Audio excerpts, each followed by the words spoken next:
बिस्मिल्लाहिर्रहमानिर्रहीम। अस्सलाम वालेकुम। उम्मीद करती हूँ आप लोग खैरियत से होंगे। तो ज़िक्र चल रहा था एक दावत का, जिसकी टेबल सेटिंग्स मैंने आपके साथ पहले शेयर की और आज मैं आपके साथ उसका मेन्यू और एक रेसिपी शेयर करूँगी।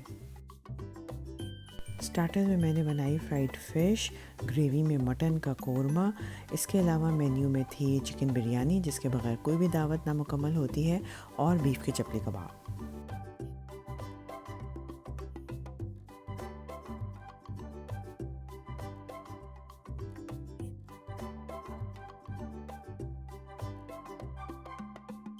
स्वीट एंडिंग्स के लिए मैंने बनाया अपना favourite dessert fruit custard trifle, जिसकी रेसिपी मैं आपके साथ आज शेयर करूँगी।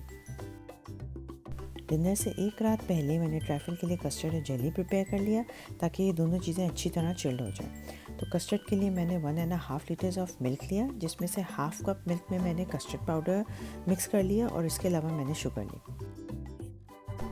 मेक श्योर कि कस्टर्ड पाउडर को आप मेजरिंग स्पून से मेजर करें और उसको बिल्कुल लेवल रखें।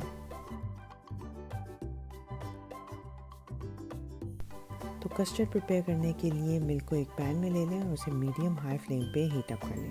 जब मिल्क थोड़ा सा गर्म हो जाए तो उसमें शुगर ऐड करें, उसे अच्छी तरह मिक्स कर लें ताकि शुगर पूरी डिसॉल्व हो जाए।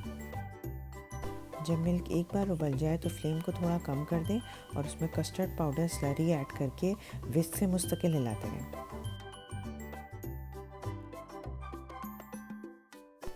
कस्टर्ड को तब तक पकाना है जब तक कस्टर्ड बॉईल होने लगे और आपकी डिज़ायर्ड कंसिस्टेंसी अचीव हो जाए।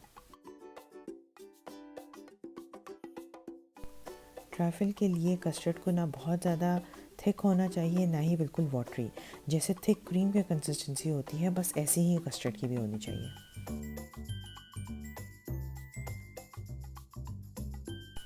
कस्टर्ड प्रिपेयर हो जाए तो उसे ग्लास बोल में निकाल लें, थोड़ा सा उसका टेम्परेचर कम होने दें और उसके बाद उसे क्लिंग से कवर कर दें।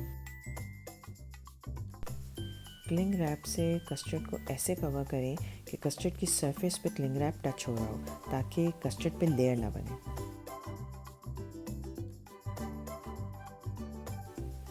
कवर करने के बाद कस्टर्ड को फ्रिज में रख दें और उसे अच्छी तरह चिल कर लें।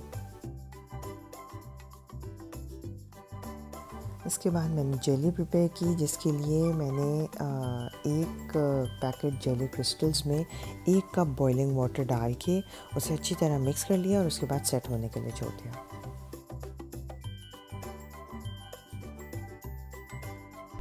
मैंने ट्रैफल के लिए सिर्फ रेस्पबेरी जेली यूज़ की है, आप चाहें तो 2 डिफरेंट फ्लेवर्स की भी जेलीज़ यूज़ कर सकते हैं।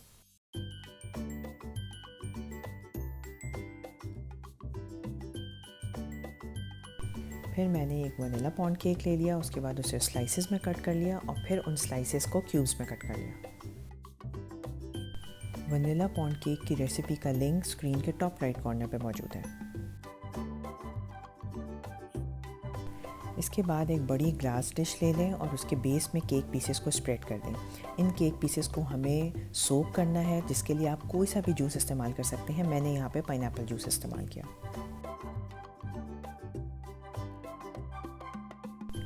केक पीसेस को मॉइस्ट रखने के लिए उसे जूस से सोक करना ज़रूरी है। ट्राइफल के लिए मैंने एप्पल, बनाना और ग्रेप्स को छोटे पीसेस में काट लिया और उस पर आइसिंग शुगर स्प्रेड कर दी ताकि फ्रूट्स की ब्राउनिंग ना हो।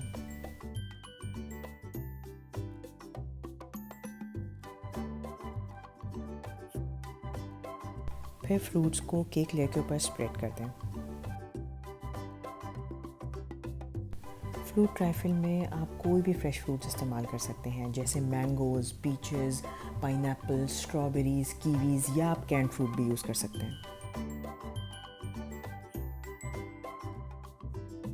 फ्रूट्स की लेयर के बाद जो जेली हमने प्रिपेयर की थी, उसके छोटे क्यूब्स काट के उसकी एक लेयर फ्रूट्स पे स्प्रेड कर दें।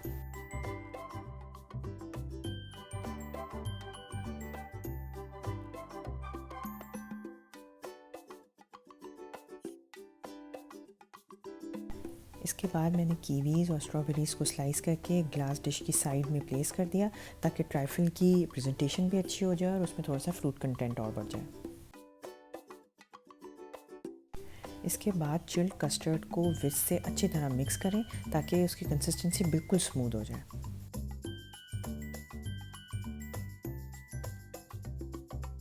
कस्टर्ड को डिश में पोर कर दें और सारे फ्रूट्स को कस्टर्ड से अच्छी तरह कवर कर दें।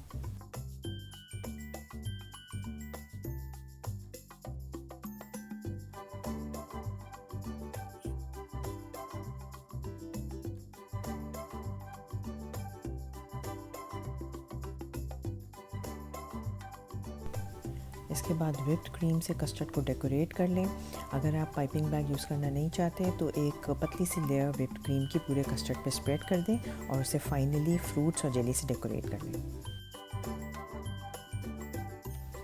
इसके बाद ट्रैफल को 2 से 3 घंटे के लिए चिल करें और फिर सर्व करें।